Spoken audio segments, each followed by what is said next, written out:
Hello नमस्कार साथियों, आप सभी लोगों का इस नए वीडियो में बहुत बहुत स्वागत है। आज हम लोग बात करने जा रहे हैं कि हरियाणा चुनाव में कांग्रेस क्यों हार गई। इसके पीछे 12 कारण आप लोगों को हम बताने जा रहे हैं। तो देखिए, सबसे पहला कारण है कि गैर जाट वोट भाजपा की तरफ गुलबंद हो गया।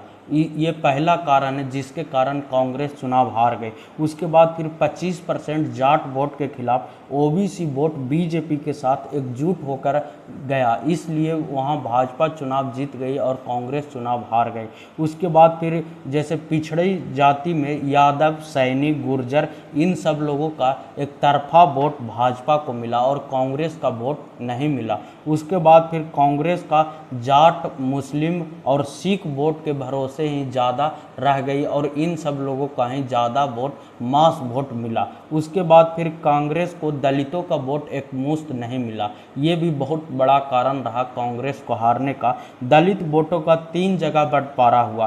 पहला तो कांग्रेस को भी कुछ दलित वोट मिला, उसके बाद फिर भाजपा को भी कुछ दलित वोट मिला, उसके बाद फिर जो इनेलो बसपा का गठबंधन था उनको भी दलित वोट मिला। तो इस तरह से यहाँ पर दलित वोटों को 3 जगह बंटवारा हो गया। वहीं जितना दलित वोट लोकसभा चुनाव में कांग्रेस को मिला था उससे कम वोट इस बार विधानसभा चुनाव में दलितों का वोट कांग्रेस को मिला। तो ये भी बहुत बड़ा नुकसान हुआ कांग्रेस का। उसके बाद फिर शैलजा फैक्टर की वजह से दलित वोट एकजुट नहीं रहे और दलित वोट कहीं न कहीं कांग्रेस से छिटकते चली गई। जिस तरह के कुमारी शैलजा का बयान आया और 15 दिन तो वो प्रचार ही नहीं की, तो इससे दलितों के बीच में खराब संदेश गया, अच्छा मैसेज नहीं गया, इसलिए कि दलित वोट कांग्रेस से अलग होते चला गया। तो ये भी एक बहुत बड़ा कारण रहा।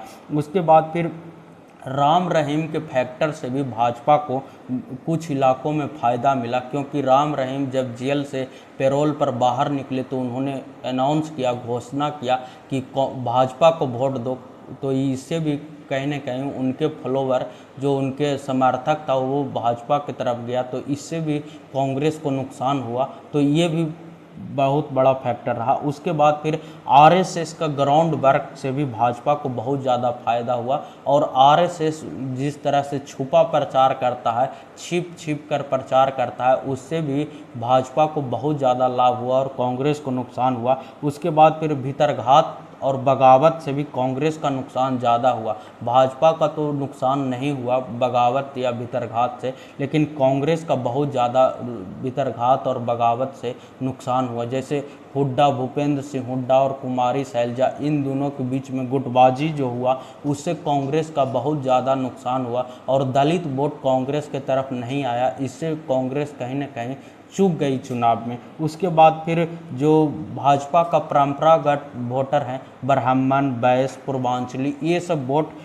भाजपा से कांग्रेस नहीं तोड़ पाई। तो ये सब 12 कारण रहे जिसके कारण वहाँ कांग्रेस चुनाव हार गई और भाजपा चुनाव जीत गई। तो ऐसी जानकारी के लिए हमारे चैनल को सब्सक्राइब करें। बहुत बहुत धन्यवाद।